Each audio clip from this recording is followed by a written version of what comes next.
Okay, well, why don't we go ahead and get started? And before we start, let's have a word of prayer. Loving Father in heaven, we thank you for this Sabbath day. We thank you for the wonderful messages that you have in the Scripture for us, and also for the study of our health. We're going to look at the herbs that you have given us that are mentioned in the Bible. We thank you for this, Father, for we know that you've given them to us for our health. Thank you again for your love. We ask that the Holy Spirit will be with us this day in Jesus' name. Amen. Yeah.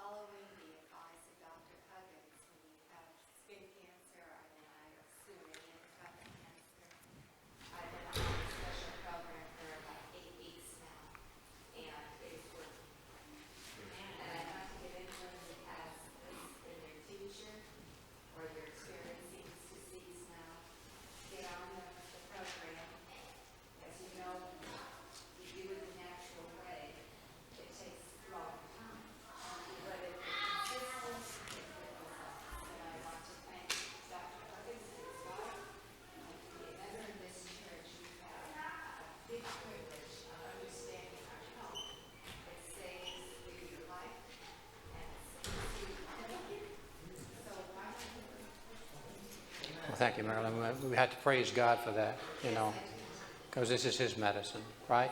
It is. When I was working in the pharmaceutical industry, we were looking at phytochemicals, or plant chemicals, as I mentioned before, to make medicine out of it. And it dawned on me that the medicine is already there. Why change it? Why to try to make it synthetically? God made it perfect the way he made it. And so you'll find out that as we go through this, it's really very interesting to note just how many herbs are in the Bible. When you don't think about it, I'm going to go over some of the more common ones, of course, today. But also, if you're interested, I have a few of these that I've printed up. There's about 33. I did put honey in here, but honey's collected from herbs anyway. These are herbs in the Bible and some of their usages, okay, if you want them. I didn't want to try to go over all of the herbs, because if we did, we'd be here for about 6 days. So, but like I said, of interest, and I'm going to show you this, I like to use the Bible and the spirit of prophecy when we start to talk about anything, and why it might be very important for us. She said in this is Selected Messages, Volume 2, we have been instructed that in our treatment of the sick, we should discard the use of drugs. Now, what does she mean by we? What does she mean by we? Have any idea? She talking about the church? And who instructed her? God did. Okay. Now, you realize that the drugs of that day were dangerous. But I just wanted to share this with you, that in the study of, I spent a lot of years in pharmaceuticals. The drugs that they had in her day were dangerous, but they were not as dangerous as the drugs that we have today. You believe me or not? Undoubtedly you don't. Because some of you take drugs. No, I'm just teasing. Yes, ma'am. I do, because I've gotten myself into such a shape I have to. And I'm glad we have them, because a lot of the pharmaceuticals are very helpful. But in treating conditions that we know, especially your chronic conditions, can be treated naturally. Every one of them can be treated naturally, without exception. And I'm talking about diabetes. I'm talking about high blood pressure.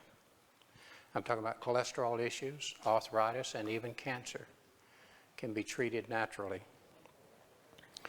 There are simple herbs that can be used for the recovery of the sick, whose effect upon the system is very different from that of those drugs that poison the blood and endanger life.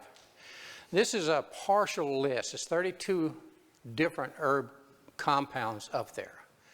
And each of them in modern times have very interesting usages. The ancients knew that they were used for medicinal purposes. They didn't know why, but now we have science that kind of validates everything that we've known for years. So I've got these also listed on this sheet that you want to pick up afterwards.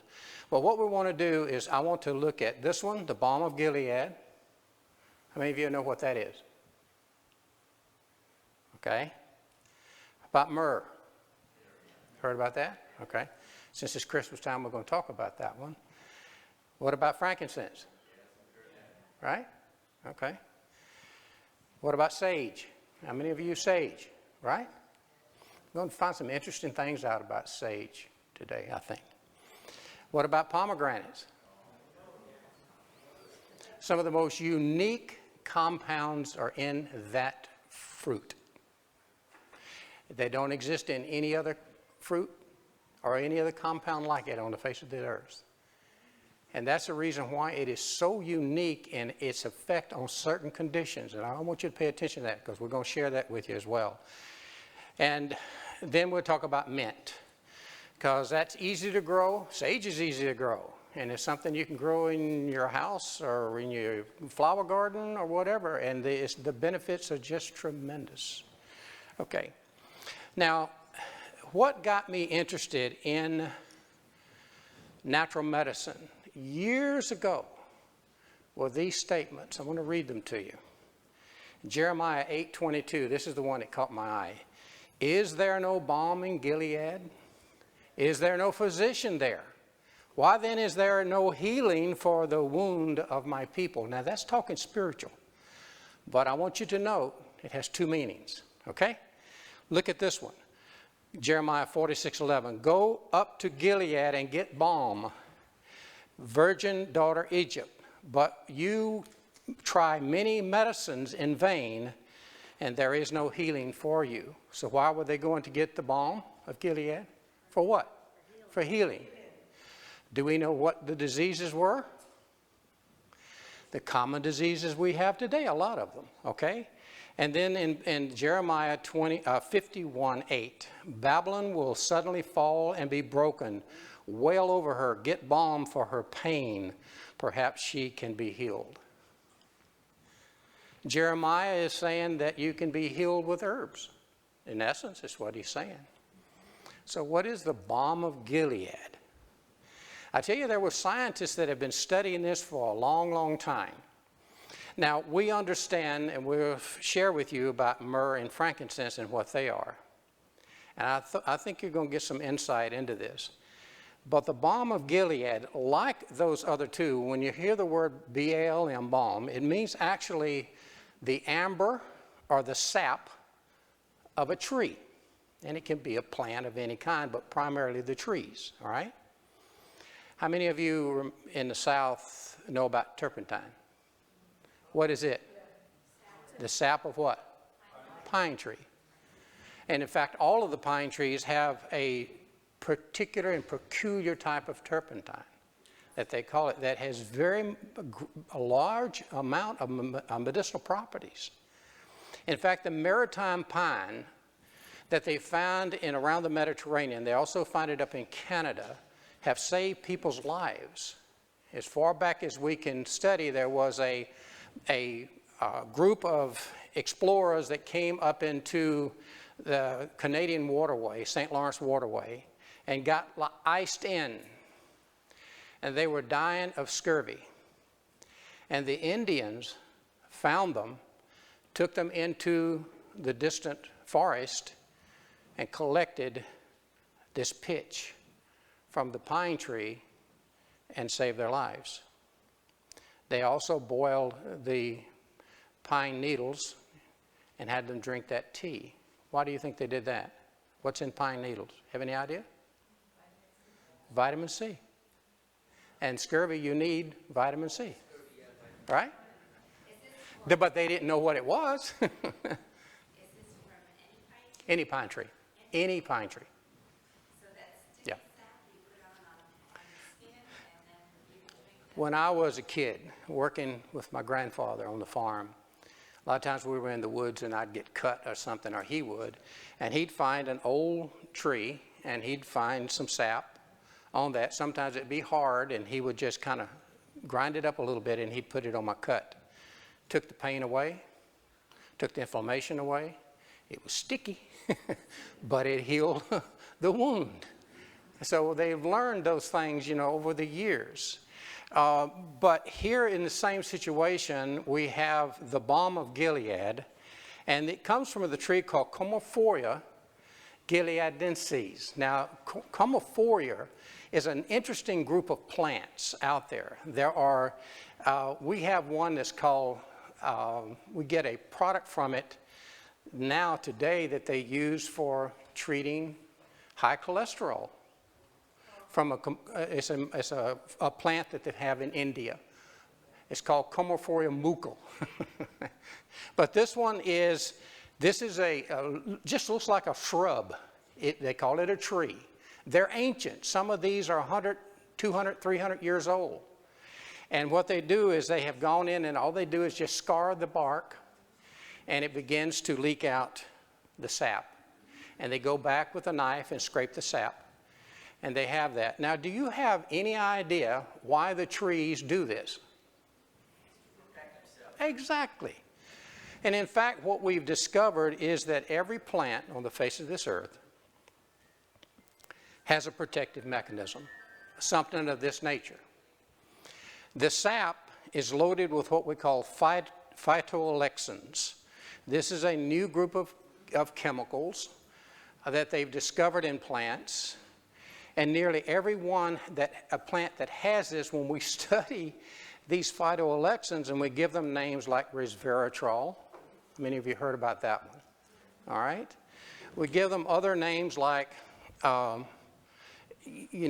like turpentine and what have you. But within that group of chemicals, and it may be polyphenolic compounds, it can be alkaloids, it can be triterpenes, it can be any number of types of chemicals. They're there to protect that plant. But what we've discovered is that we take those ourselves, it gives us a healing property. And it's so many different ones. For instance, just with the sap of the balm of Gilead. Look at this. It's a powerful antioxidant. How many of you know what an antioxidant is? Let's see your hands. Okay. In our bodies, those that don't know this, we form what we call free radicals. Okay? This is a normal process. A biochemical reaction breaks off these little compounds, these oxidized compounds, and they in turn live very short, but what they do is they will attach, this oxygen radical compound will attach itself to another molecule, and a lot of times it attaches itself to your DNA and it will actually destroy your DNA. It can be very damaging. Our bodies can pretty much take care of it if you are eating a lot of fresh what? Fruits and vegetables, nuts and seeds and grains, legumes. You have your antioxidants there. The problem is today is, like me, I'm taking a pharmaceutical. Guess what the pharmaceutical does for my system? It creates a large number of free radicals. How many of you breathe air? How many of you breathe air in your car? How many of you have chlorinated water and you drink chlorinated water? How many of you eat food? A lot of, yeah, most of us do, right? But there are so many things that have been basically belched out into our atmosphere that cause free radical development in our system. So we're inundated with this. How many of you watch TV? You watch TV? How many of you use a cell phone? They cause free radicals. Just about everything that we do today, we're just loaded with this, and no wonder we're inundated with so many chronic conditions. Antioxidants, God has placed in nature to help fight this. Whereas we eat these wonderful antioxidants, and you can only get them in fruits and vegetables and plant-based foods. That's it. You cannot get them eating meat or any meat byproducts. But this one is a powerful antioxidant they've discovered. And by the way, it's very rare today. I think it's been overused, and probably, as they call wildcrafting, in nature they have destroyed it, and it's not, nobody's trying to grow it again. So it's not on the market right now, not too much of it anyway. Now, there are compounds out there that they call the balm of Gilead, but they aren't. Okay. Anti-inflammatory. It does a phenomenal job on inflammation. It's also an antiseptic. It's also a diuretic. Can you kind of get an idea of why Jeremiah was saying that this is a medicine? And then its antimicrobial effect that it has. Antimicrobial means microbes are what? Bacteria, viruses, funguses, right? This is a broad spectrum antimicrobial. It can effectively, nullify all of these nasty compounds in our system. So if a person has an infected cut or wound, that's what basically Jeremiah was saying, have a lot of pain. This is also has an analgesic effect. And so they were using this. A very important, you know where it was first mentioned in Scripture? Genesis. When Joseph was sold into slavery, that caravan that he was on had the myrrh, spices, and the balm of Gilead. All the way back to Genesis. So you've got a pretty good idea that God had placed this there for mankind, because he knew that we would end up being sick and we needed these types of things. But to me, when I read this, I said, look, I was working with 2 different herbal compounds at that time in the pharmaceutical arena. And that's when I woke up and said, look, if we get the same effect from the herb as they're trying to get from the synthetic compound had 46 known very serious side effects. We had 2 with the herb, a little nasal congestion, and that was about it. And as I said, it's also it's analgesic. I put antiseptic twice on there. All right, the second one we're going to look at is myrrh. Myrrh, again, is Comophoria, all right? And it's the same family as the balm of Gilead. The trees look very similar, but they are different. They use this compound this same way. And you see the sap there? Can you see that? You can see it better back there. But that is what they do. They just simply cut the tree a little bit, and then it begins to ooze the sap out, and then that's called an amber. Okay, and they take that, and all they simply do is they grind it up and sell it as medicine. It dries, yeah. The thing is that it's still a little sticky even after it dries, so they put other powders with it sometimes to grind it up. But they use this as an incense in biblical days. You'll find that this one, as well as frankincense, was used in the ceremonies in the temple. Did you know that? Both of them were, yeah. Because it burns and goes into the air. Right. And if how many of you have ever had incense of frankincense or myrrh? Have you ever tried those? Yeah. Well, I'm going to share this with you in just a minute. There's a reason that this is good for you. Now, for years, I never have thought about, incense or doing, these aromatic oils, in the air. But I've discovered some very interesting things about how they can cross the blood-brain barrier and form an antioxidant effect in your brain itself. So I use it in my bath for my feet. I use it on the skin. Yeah, you can, and it's topically. Oils are wonderful. They do make most of these are made into oils, essential oils they call them.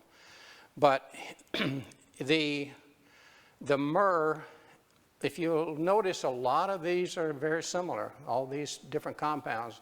Some a little stronger than others, but you have the antibacterial effect, antifungal. They didn't mention antiviral, so they didn't put it as an antimicrobial. Antioxidant, antiparasitic, it aids in digestion. And then you have the aids in skin health, gum health, helps with relaxation. They treat wounds with it. And also for low thyroid, they've discovered now, this is relatively new, actually it was 2015, I believe, the study came out on thyroid function using the ancient myrrh, for this. And it's very effective. Okay, now frankincense. You notice that the trees are all, like to say, they're very, very similar in shape. The wildcrafters over there use the same technique. Now, actually, I will tell you, frankincense is now being grown commercially over there in the Middle East. And that's the reason why it's just such a valuable compound worldwide that they've had to increase it. We can't grow it in this country. But you'll notice the name is Boswellia. Now, how many of you remember me talking about Boswellia? Okay. Boswellia, they've discovered, and the one that we use primarily, the one that's from India. We also get one from in Turkey. They also grow it over there. The boswellic acids that they have in this, they've discovered that, in fact, there's a little video on this from I think she's a registered pharmacist. I'm going to share that video with you in just a minute. But that these boswellic acids, what they do primarily is in our bodies, we have what we call an inflammation cascade. It begins, with different things cause it to start. And in about 1999, they came out with these COX-2 inhibitors. It was advertised. Celebrex was one of those on television and what have you, and they found out that it really caused some nasty effects on the system, and in fact, it killed some people. This one also, this boswellic acid will do the same thing, only there's a balancing effect. God has planned this in nature, that it does stop the inflammation and reduces pain the same way that these synthetic compounds, but no side effects. Isn't that great?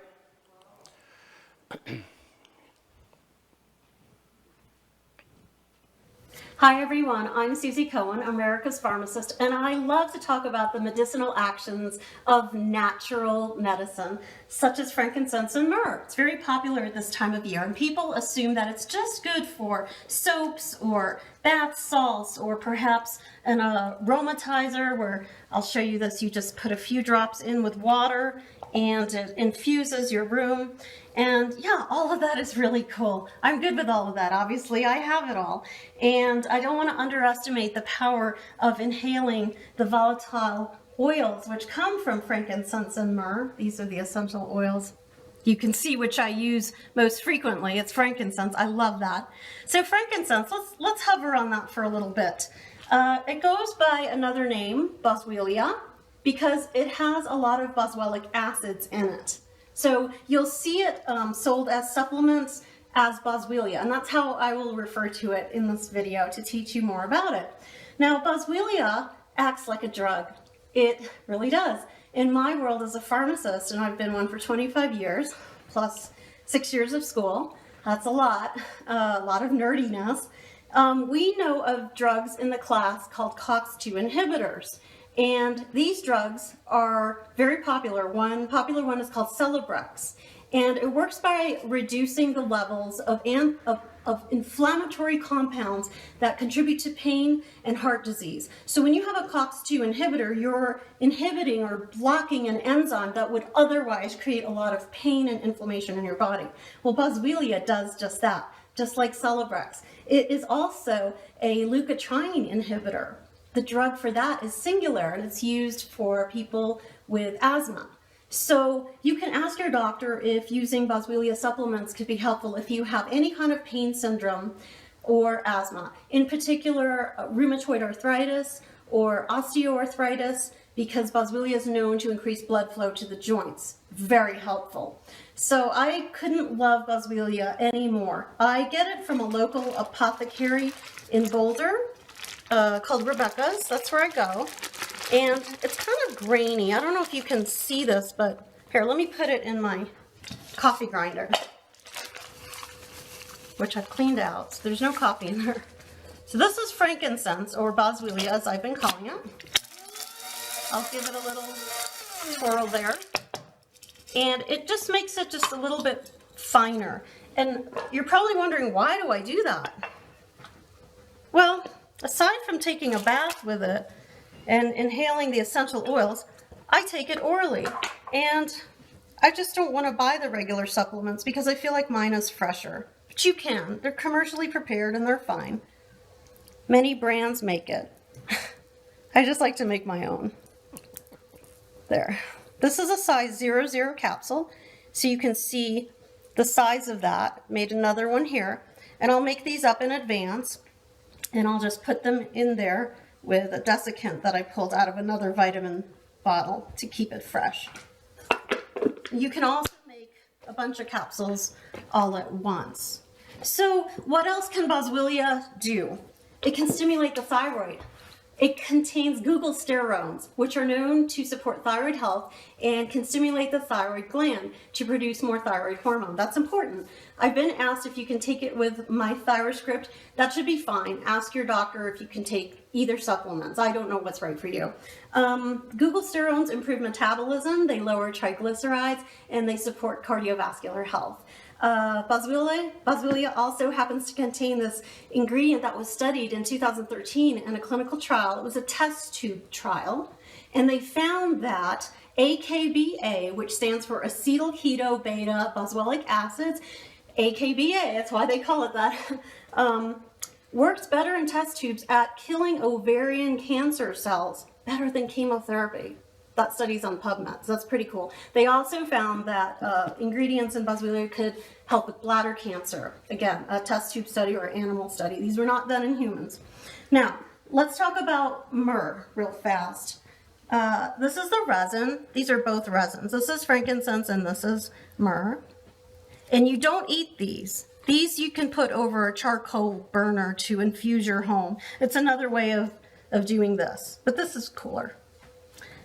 Okay, and myrrh has an essential oil which you can buy. You can also buy an herbal extract of myrrh, and that's great. I recommend myrrh for topical problems like wounds. You can make a compress using it, or you can apply it with a carrier oil or water, and it's great for your gums. It's important for your gums because it's a very strong antifungal, antibacterial. It's so strong that, according to ancient stories, the soldiers carried it into war with them to help prevent the spread of gangrene. So that's kind of cool. That's how potent it is and anti-everything. It goes by Commiphora mor. That's the name of it.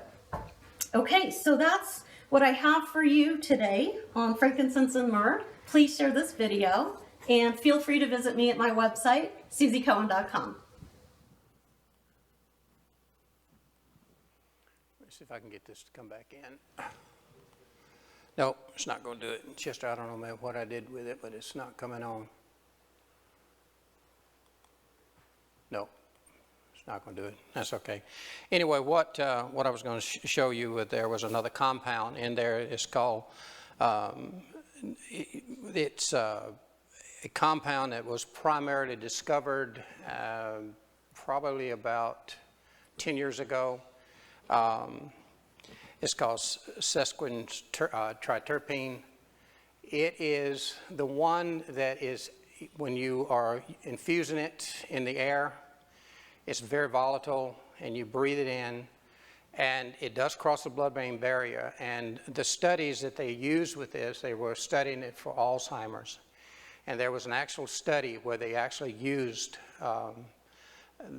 frankincense for treating Alzheimer's now, and it's very effective. New studies, they're doing new studies on it now as well.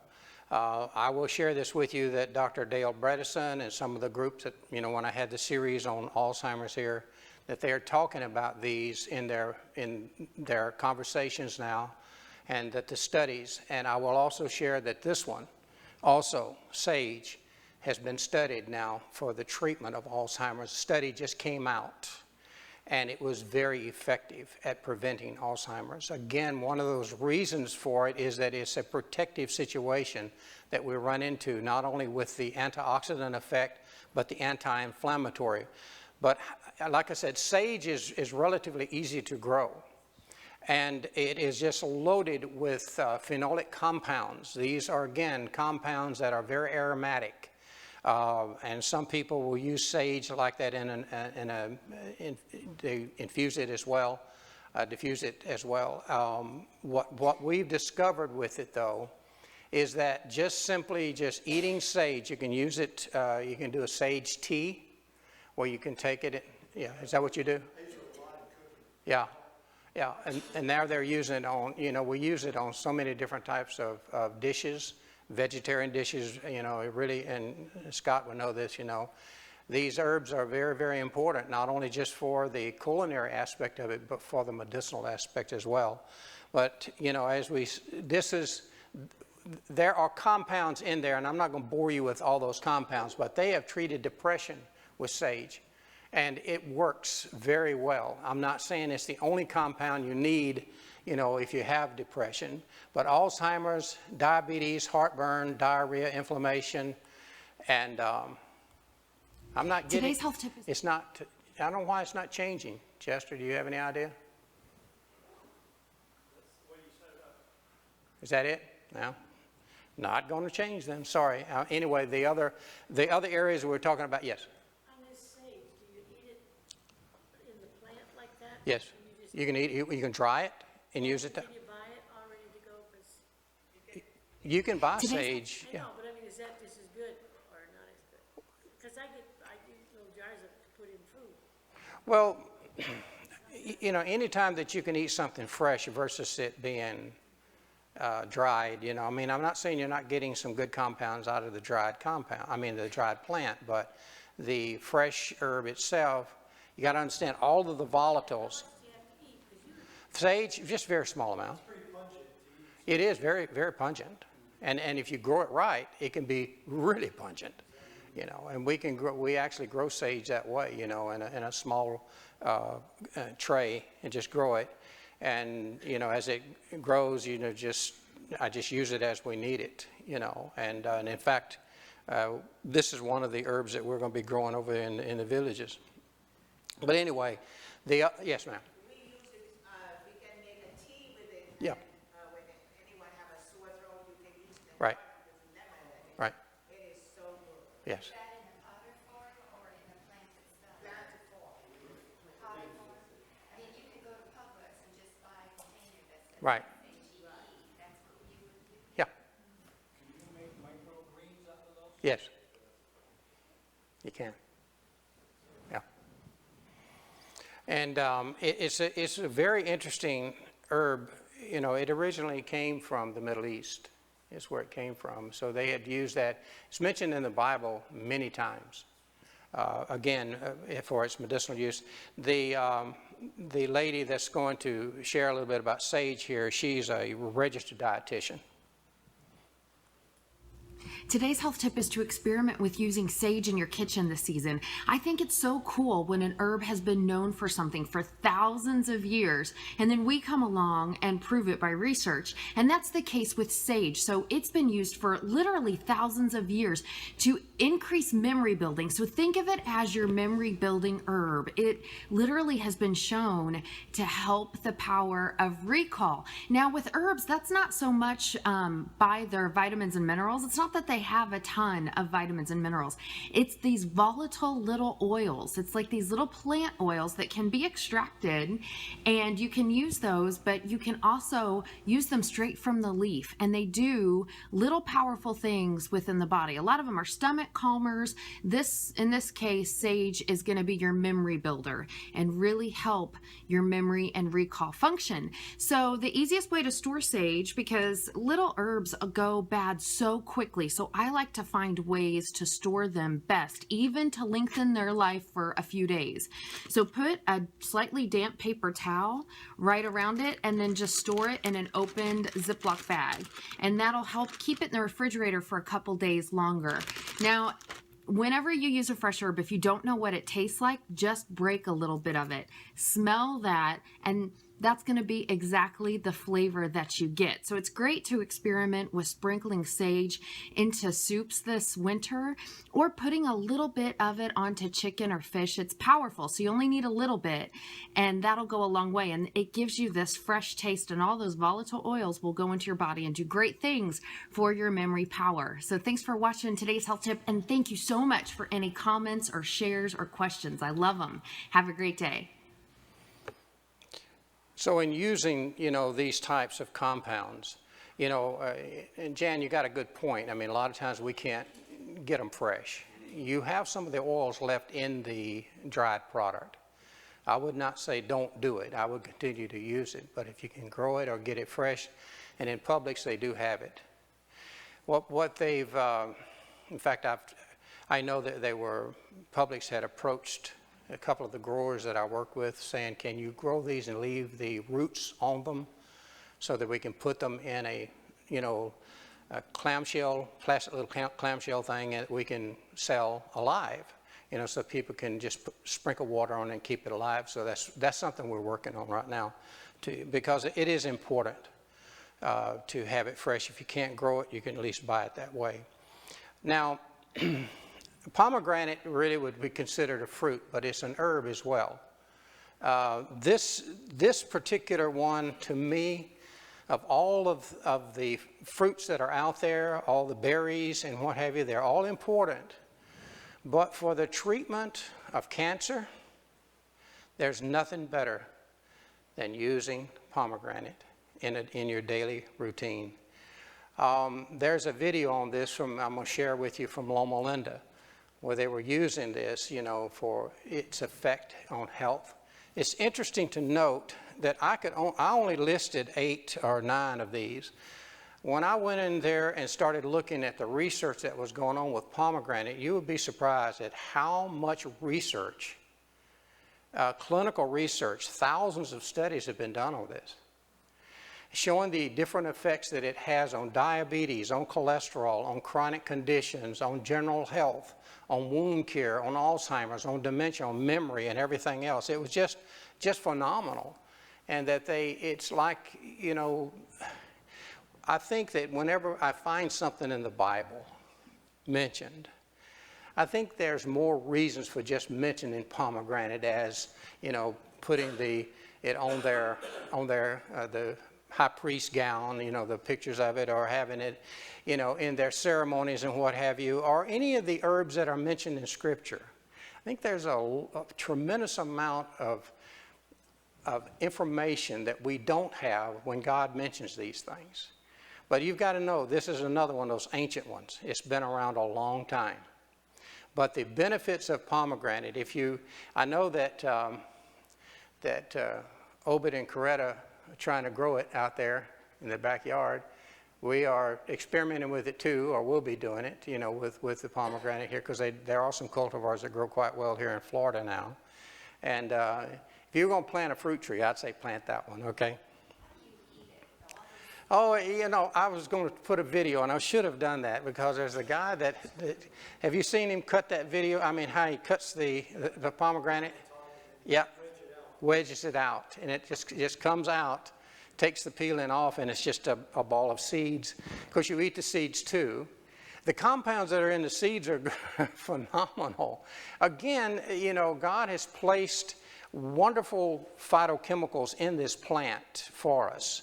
It's loaded with phenolic compounds. It has some compounds that, like I said, does not exist in any other fruit or any other plant on the earth. Yeah, I've used the whole thing. I chew it up. I just eat the seed and all. I was going to say, you can just take it apart and wedge and eat the seed, and if you don't want to chew the heart, you can spit that out, but you get the actual juices he's talking about. Yeah, but they do juice it, and they have, and I'm not one that goes around talking about drinking juices because there's too much sugar, right? You know me. But I'm telling you, if you have a condition, whatever it may be, and you want to use it as a medicine, it may be a good idea to do that. I'm sorry? It also, you have it's like a round gadget you can buy in the kitchen store, and you just cut the pomegranate in half, and you just put it in a plate, and you just tap it gently, then you get out the seeds just like, so easy. Can some of these people bring in and demonstrate it for people like me? We ought to bring some. You gotta get a customer with it. Yeah, we have to do that. Yeah, we probably need to get that done. That's not a bad idea. I like that. Can the leaves be used? Huh? Can the leaves be used? The leaves? I don't have any information on that. I really don't.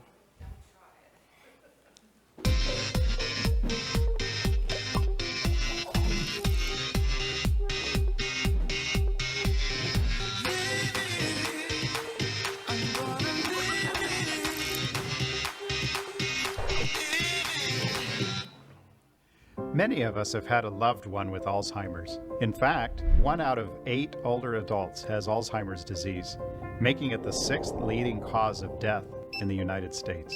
But there's new evidence showing how we can delay the onset of this disease with pomegranate juice. First, let's take a look at what causes this disease. Most scientists believe that Alzheimer's is the result of the buildup of plaque in the brain called beta amyloid. We all have this protein in our brains floating around in a soluble state, but when there's too much, it can clump together and form this plaque that damages the neurons in the brain. Neurons are the brain cells that act like the computers of our body. Aging, genetics, poor diet, brain injury, lack of exercise can all accelerate this process. And when this happens, the neurons in the brain, areas that are involved in learning and memory, particularly the hippocampus, get damaged and they start to die off. So, where do pomegranates come in? Well, one of Dr. Hartman's first studies with this fruit involved transgenic mice predisposed to Alzheimer's-like symptoms. After 6 months of drinking pomegranate juice, the mice not only performed learning and memory tests better than the control group, but they had 50% less plaque in their brains. With these results, Dr. Hartman and his team then identified individuals prior to heart surgery, since it's common for these patients to have memory deficits following the procedure. They gave half the patients pomegranate pills 1 week before surgery and 6 weeks after. Not only do the individuals who took the pomegranate pills have no memory loss, but their memory actually improved. On the other hand, the patients who did not receive the pomegranate pills had memory deficits as expected. We even have some evidence now that it stimulates the growth of new neurons in the brain. I don't want to make the case that this is a cure for Alzheimer's disease or a cure for memory loss. It's part of a whole, healthy lifestyle. Pomegranates are loaded with anti-inflammatory and antioxidant compounds called polyphenols. These are chemicals found in plants that work to protect the cells in our bodies from being damaged. So what are some simple tips you can do on a daily basis to reduce your risk for Alzheimer's? You can drink an 8-ounce glass of pomegranate juice, eat pomegranate seeds, or take a pomegranate pill. But it's not limited to only pomegranates. Other foods with bright or dark colors like blueberries and raspberries, and even the curry spice have similar benefits. So my advice would be to eat a broad variety of these foods, get lots of exercise, and that's a great way to kind of cover your bases. Some creative ways to incorporate this into your diet is to sprinkle the seeds on your salad, stir it in yogurt, or add pomegranate juice to a smoothie. There's your tip for the day on how you can live healthier longer. Pomegranate also, in a study on cancer, there is a process. For instance, cancer cells, as you well know, are old cells that just keep dividing. They don't die. For some reason, the genetic DNA aspect of cancer cells, and it doesn't depend whether it's a prostate cancer cell, a breast cancer cell, or whatever. It will just keep continuing to divide, and finally it invades, an area, producing either a metastatic disease or destroying organs around it. But we found that that pomegranate, along with things like resveratrol you find in grapes and what have you, but pomegranate in particular, that these polyphenolic compounds in there causes what we call apoptosis.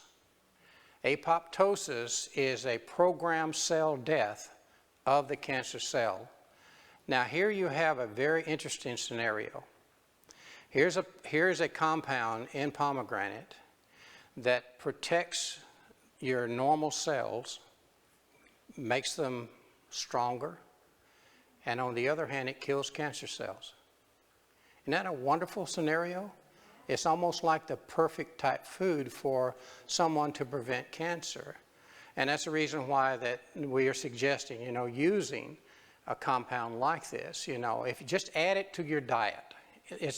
And like I said, I don't get up and preach about drinking juices, too much sugar.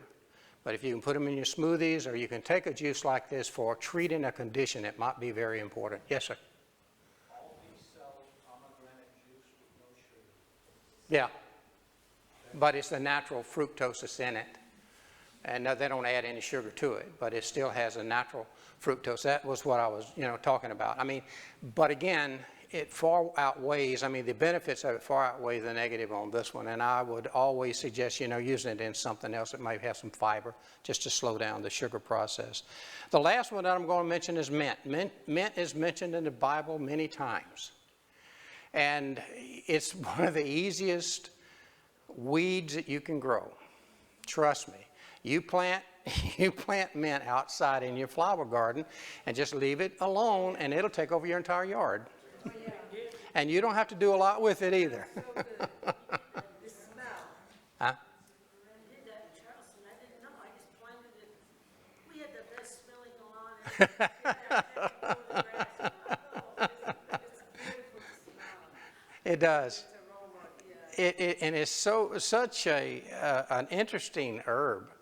It really is. They add it to food, chewing gum, candy, drinks, and they use it, of course, as medicine. But you can just think about this now. The diversity of interest, of the treatment of different things in this system. It's an analgesic. How many of you suffer with headaches? I want to share this with you. I've probably, since I was 8 years of age, I had migraine headaches for many years. Really. And, one of the things that I've discovered here of late, and as I've got some very good mint that, from a company, I actually made my own for a while. You say through a distillation process, you can make your own. But I take the peppermint in particular, and if I have a headache, and I'll put it on my, forehead and maybe my temples. I rub it in, and I'll take the straight oil. A lot of people say cut it with, almond oil or, olive oil or something like that. And I just use the straight oil. And then if I, then take it with, I do put lavender with it, and I'll rub it on the back of my neck as well. And it usually takes care of my headaches. So I don't have to take any of the pharmaceuticals anymore on that. Oh, I love it. So it is really a very interesting analgesic in its effect. Sinusitis, again, it works for people that have sinus problems. Headaches, as I mentioned. IBS, irritable bowel syndrome, and actually the irritable bowel disease. What you do is you can take a glass of water and just take and put 3-4 drops in the water and drink your water in the morning or during the day, and it stays there, and it will help your entire digestive system. But it seems to relax the inflammation that causes the IBS, and also Crohn's disease, which is similar to IBS. Very good for your digestive. Oral health is also good, just like sage is good. Itching, the pruritus, is very good for skin, any kind of itching. Nausea, colic for children, it's an anti-inflammatory, and again, they have studied it for its anti-cancer effect. Mint is easy to grow. Anybody can do it. I'm serious. If you just don't believe me, just try it. you will find that it is probably one of the most beneficial of herbs that you can grow, along with sage, that's easy to grow. A lot of them are difficult to grow, but these are not, okay?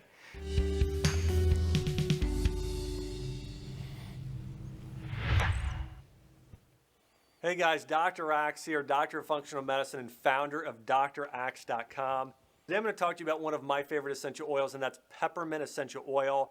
Peppermint oil benefits are incredible, and the uses for peppermint essential oil have been proven for thousands of years. Now I want to start with this, and this is going to surprise you, I bet.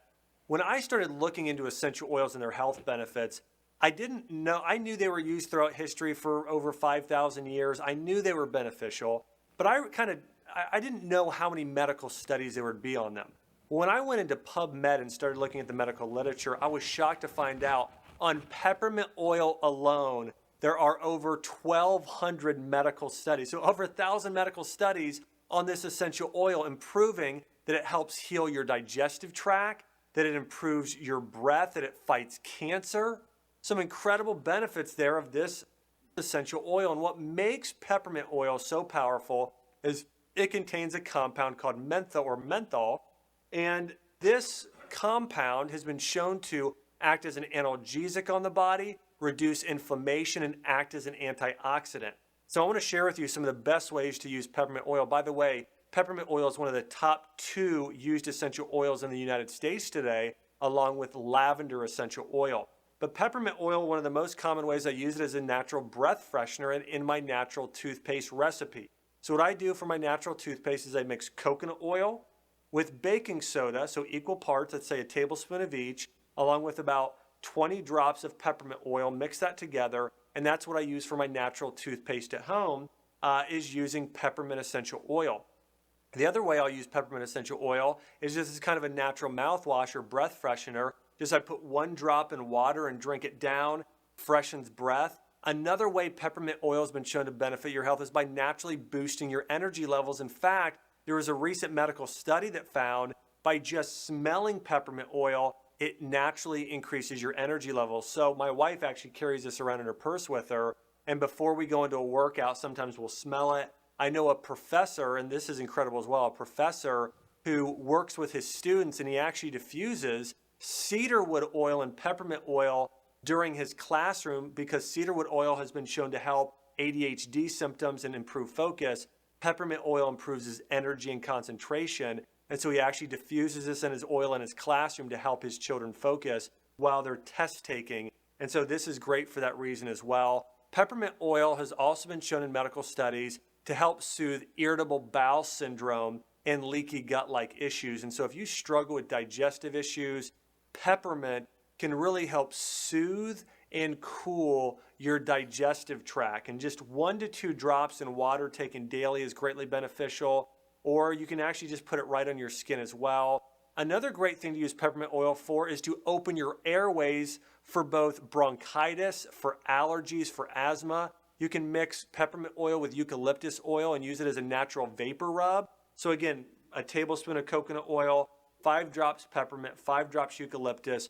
Rubbing that on the chest is a natural vapor rub, helps open up the lungs and airways. It's also great during allergy season, whether you just put a drop under your tongue or do it in water or rub it again on your neck. It really helps open those sinus airways and lung airways, helping you breathe better. Also, it can help eliminate headaches. If you've got headaches, mixing 3 drops of lavender oil, 3 drops of peppermint oil on your hand, rubbing them on your neck area actually has been shown to naturally help relieve headaches. And it also can be used if you're making your own at-home muscle, sort of a muscle rub. And so again, in your at-home muscle rub, peppermint oil is one of the best, along with frankincense as well. And you get a little bit of, you can mix that with some coconut oil. And so if you've got sore muscles or sore joints after a workout, you can or even arthritis, you can rub peppermint oil mixed with coconut oil right on the area, and it can naturally relieve pain. And I could go on and on and on. There are with over 1,000 medical studies done on peppermint oil, we know it's greatly beneficial. I wanted to offer you guys a gift for a limited time only. On my website right now, I'm giving away a free ebook on essential oils. It's typically a $25 value. Right now it's free. If you want to check out the ebook, just go to drax.com and search essential oils. Any of my essential oil articles, we have that ebook attached there. Even if you go to Google right now and just do a Google search for Dr. Axe peppermint oil. And if you look up Dr. Axe peppermint oil, in that article, you'll find my free ebook. It's called the King's Medicine Cabinet. And I go through the best ways to use these essential oils for healing, including peppermint oil. Hey guys, this has been Dr. Axe. I hope you start using peppermint oil to take your health to the next level.